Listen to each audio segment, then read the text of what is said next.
من الشیطان اللعین الرجیم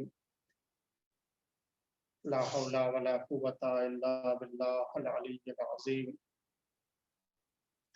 حسبنا اللہ ونعم الوکیل نعم المولا ونعم النصیر بسم اللہ الرحمن الرحیم الحمد للہ الذی لا یبلغ مدحته القائلون ولا يحصي نعماءه العادون ولا يودي حقه المجتهدون الذي لا يدركه بعد الهمم ولا يناله غوص الفتن الذي ليس لصفته حد محدود ولا نعت موجود والصلاة والسلام والتحية والإكرام على الرسول النبي الأمي الذي أرسله بالحق بشيرا ونذيرا وداعيا إلى الله بإذنه وسراجا منيرا سيدنا ومولانا أبي القاسم محمد وعلى أهل بيته الطيبين الطاهرين المعصومين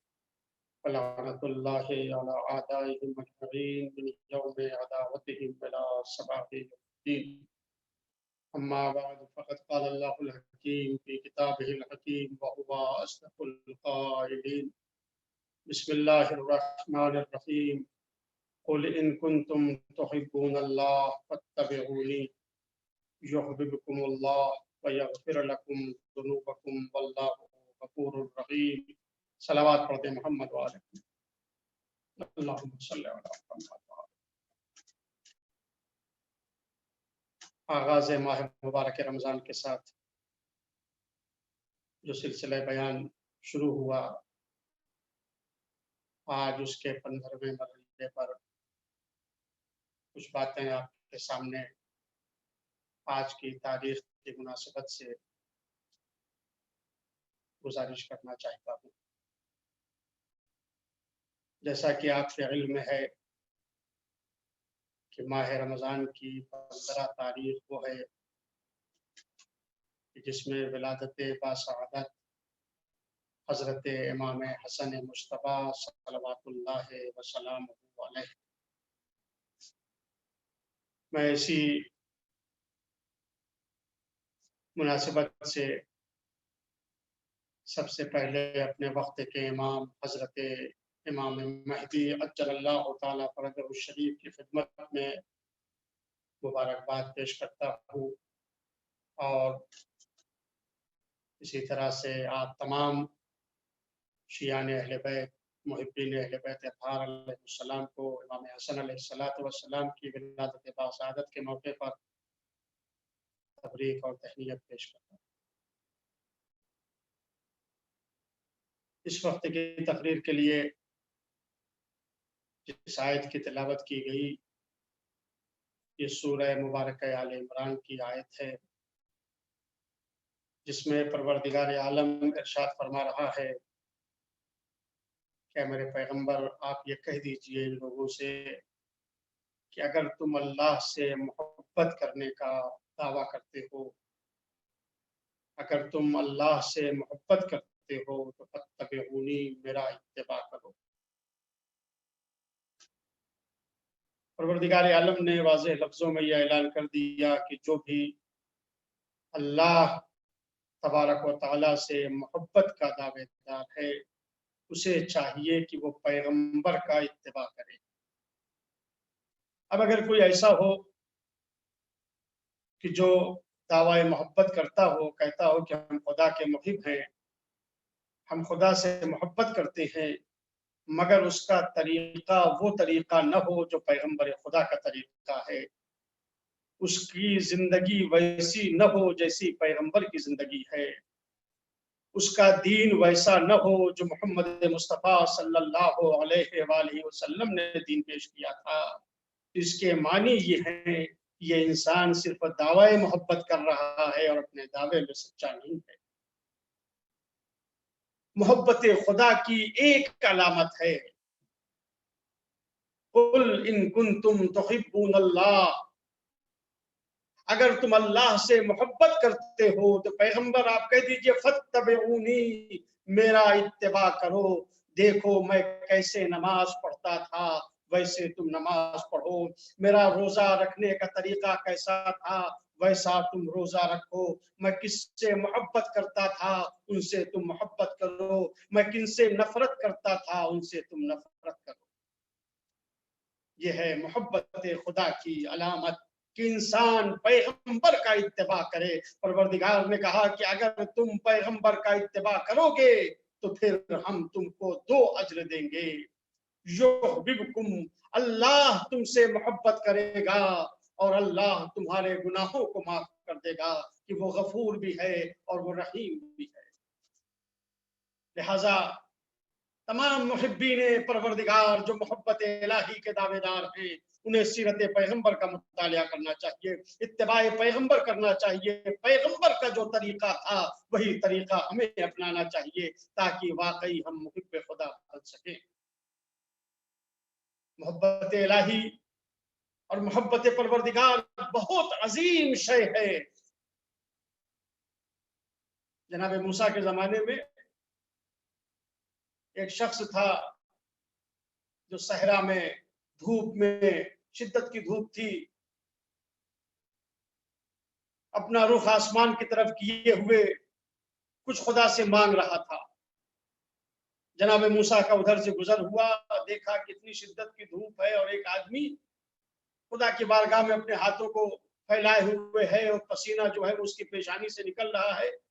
جناب موسیٰ نے اس کی صورتحال دیکھی تو جناب موسیٰ کو اس کی صورتحال پر بڑا ترس آیا، اسے دیکھ کر رک گئے، وہیں ٹھہر گئے، قریب گئے، بھائی یہ بتاؤ کہ کون سی ایسی مصیبت تم پر آ گئی ہے کہ تم اس طرح سے دھوپ میں خدا کی بارگاہ میں فریاد کر رہے ہو، دعا کر رہے ہو؟ آخر کون سا ایسا سخت وقت تم پر آ گیا ہے؟ اس نے کہا بندے خدا تم جہاں جا رہے تھے جاؤ، ہم جو کر رہے ہیں وہ ہمیں کرنے دو۔ جناب موسیٰ نے کہا بھائی آپ بتا تو دیجئے کہ کس چیز کے لیے دعا کر رہے ہیں، آپ دعا کیجئے ہم آمین کہہ دیں گے، پروردگار دعا کو مستجاب کر لے گا۔ آخر کون سی ایسی مشکل آ گئی ہے کہ جس کے لیے تم اس طرح سے دعا کر رہے ہو؟ اس نے کہا کہ کوئی بہت بڑی بات نہیں ہے خدا کے لیے، مگر ایک دعا ہے جس کے لیے میں 70 سال سے اس صحرا میں دعا کر رہا ہوں، اور یہ بھی میں نے عہد کر لیا ہے کہ جب تک وہ میری دعا قبول نہ ہوگی میں جو ہے وہ یہاں سے جاؤں گا۔ 70 سال سے تم دعا کر رہے ہو، خیریت تو ہے؟ کیا چاہتے ہو؟ کیا یہ چاہتے ہو کہ پروردگار عالم جو ہے وہ جنت کو وہاں سے یہاں بھیج دے، تمہارے پاس بھیج دے؟ کیا چاہتے ہو کہ تمہارا مصلی جو ہے وہ عرش کے اوپر پہنچ جائے؟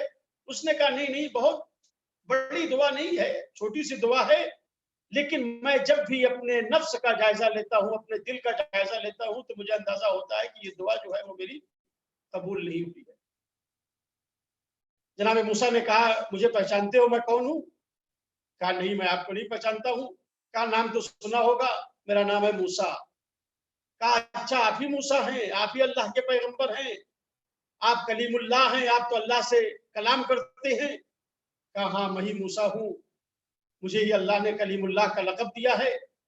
کہا ٹھیک ہے، آپ جب جائیے گا پروردگار سے مناجات کرنے کے لیے تو میرے لیے دعا کر دیجیے گا کہ خدا میری دعا کو مستجاب کر لے۔ بھائی تمہاری دعا کیا ہے؟ اس نے کہا بس میری دعا یہ ہے، میں خدا سے 70 سال سے یہ دعا کر رہا ہوں کہ پروردگار اپنی محبت میرے دل میں عطا کر دے، میرے دل میں خدا کی محبت پیدا ہو جائے، بس یہی ایک دعا ہے۔ اور جب میں اپنے دل کا جائزہ لیتا ہوں تو دیکھتا ہوں کہ وہ کیفیت ابھی مجھ میں پیدا نہیں ہوئی ہے۔ جناب موسیٰ گئے وہ طور کے اوپر، وہاں پروردگار سے گزارش کی پروردگار تیرا ایک بندہ ہے جو اتنے سالوں سے دعا کر رہا ہے، لیکن نہ جانے تیری کیا مصلحت ہے کہ اس کی دعا جو ہے وہ مستجاب نہیں ہو رہی ہے، خدایا اس کی دعا مستجاب کر لے، اس کی دعا جو ہے وہ قبول کر لے۔ آواز قدرت آئی موسیٰ میں اپنی مصلحتوں کو خوب جانتا ہوں، میں اپنی حکمتوں کو خوب جانتا ہوں کہ کس کی دعا قبول کرنا ہے، کس کی دعا نہیں قبول کرنا۔ میرے بندے مجھ سے کیا مانگتے ہیں؟ میرے بندے چھوٹی سی دولت مانگتے ہیں جو میرے خزانے کے مقابلے میں کچھ بھی نہیں ہے۔ مگر میں اپنے بندے کی مصلحت کو بہتر جانتا ہوں کہ اس کے لیے کون سی دعا قبول ہونا اس کے لیے مناسب ہے اور کون سی دعا اس کے لیے قبول نہ ہو یہ مناسب ہے۔ کہا پروردگار اس بندے خدا کی دعا قبول کر لے، اپنے اس بندے کی دعا قبول کر لے۔ کہا موسیٰ ٹھیک ہے، میں تمہارے کہنے سے اس کی دعا قبول کیے لیتا ہوں، ورنہ میں جانتا ہوں کہ اس کے حق میں دعا قبول نہ ہو یہی بہتر ہے، مگر تم نے چونکہ سفارش کی ہے، اس نے تم کو وسیلہ بنایا ہے، لہٰذا میں تمہاری دعا کو قبول کیے لیتا ہوں، جاؤ اس سے کہہ دو کہ ہم نے دعا کو مستجاب کر لیا۔ اب جناب موسیٰ جب واپس آئے، اب سوچا کہ یہ آدمی جو 70 سال سے مصلی بچھائے ہوئے دھوپ میں خدا کی عبادت کر رہا ہے، دعا کر رہا ہے، تو ابھی تک تو اس کے دل میں خدا کی محبت نہیں تھی، اس لیے کہ یہ دعا کر رہا تھا کہ خدایا اپنی محبت میرے دل میں عطا کر دے۔ تو جب محبت نہیں تھی تو مصلی بچھا ہوا تھا، عبادت کا یہ عالم تھا، اور اب جب دعا اس کی قبول ہو گئی ہے، خدا کی محبت اس کے دل میں پیدا ہو گئی ہے، تب اس کا کیا عالم ہوگا۔ آئے جناب موسیٰ اور پہنچے اس جگہ کے اوپر، تو کیا دیکھا کہ وہ آدمی وہاں موجود نہیں ہے۔ ادھر ادھر دیکھا تو دیکھا کہ ایک درخت کے نیچے سائے میں پڑا ہوا سو رہا ہے۔ جناب موسیٰ نے اسے جگایا، بھائی اٹھو، خیریت تو ہے، یہاں تم کیوں سو رہے ہو؟ میں نے تمہارے لیے خدا کی بارگاہ میں سفارش کی تھی، تمہاری دعا مستجاب ہو گئی۔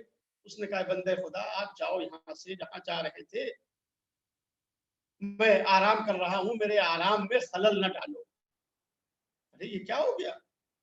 ابھی تک تو تم خدا سے دعا کر رہے تھے کہ محبت پیدا ہو جائے اللہ کی، اور اب تمہاری دعا مستجاب ہو گئی، تم نے مصلی چھوڑ دیا۔ اس نے کہا ہاں میں نے بہت زحمتیں کی ہیں، اب آپ جہاں جا رہے ہیں جائیے، مجھے آرام کرنے دیجیے، مجھے آرام کرنے دیجیے، میں آرام کر لوں۔ جناب موسیٰ خدا کی طرف متوجہ ہوئے، پروردگار یہ کیا ماجرا ہے؟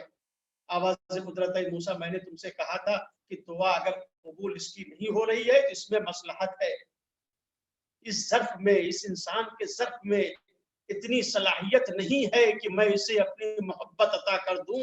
جب تک اس کے دل میں میری محبت نہیں تھی، کم سے کم یہ مصلی کے اوپر تو تھا، کم سے کم یہ عبادت تو کر رہا تھا، یہ بندگی تو کر رہا تھا، یہ سجدہ تو کر رہا تھا۔ اب جب میں نے اسے محبت دے دی ہے تو چونکہ ظرف میں صلاحیت نہیں ہے، لہٰذا اس نے مصلی چھوڑ دیا ہے، اس نے بندگی چھوڑ دی ہے، اس نے سجدہ چھوڑ دیا ہے۔ عزیزو اس کے معنی کیا ہے کہ اگر پروردگار عالم کسی بے ظرف کو یہ صلاحیت دے دے اور اسے اپنی محبت عطا کر دے تو وہ خدا کی عبادت کو چھوڑ دیتا ہے، خدا کی بندگی کو چھوڑ دیتا ہے۔ مگر وہ اللہ کے نیک بندے کس عبودیت کی منزل کے اوپر فائز ہیں، کس بندگی کے اوپر فائز ہیں کہ جن کی محبت کو اللہ نے اپنا مرکز قرار دیا ہے، کہا ان سے محبت مجھ سے محبت ہے، اور ان کی یہاں عبادت کا یہ عالم ہے کہ وہ عبادت سے اس طرح سے وابستہ ہے کہ پروردگار کہتا ہے قبل اللیل الا قلیلا، پیغمبر تھوڑی دیر آرام تو کر لیا کرو۔ پہچانے آپ اس ظرف کو، پہچانے اس ظرفیت کو، پہچانے اللہ نے محمد اور آل محمد کو اپنی محبتوں کا مرکز قرار دیا ہے، اور یہ ایسے عبادت گزار ہیں، ایسی بندگی پروردگار کر رہے ہیں کہ جس کی تاریخ میں کوئی مثال نہیں ملتی۔ چنانچہ امام حسن مجتبیٰ صلوات اللہ وسلم علیہ کی سیرت میں صادق آل محمد حضرت امام جعفر صادق علیہ السلام نے جب امام حسن مجتبیٰ کی سیرت بیان کی، اس روایت کو مرحوم شیخ صدوق علیہ الرحمٰن نے امالی میں نقل کیا ہے۔ آپ نے فرمایا امام حسن کی عبادت، امام حسن کی بندگی کا عالم یہ تھا کہ اِنَّ حسن ابن علی کانا عابدہم وازہدہم فی زمانہ وافضلہم۔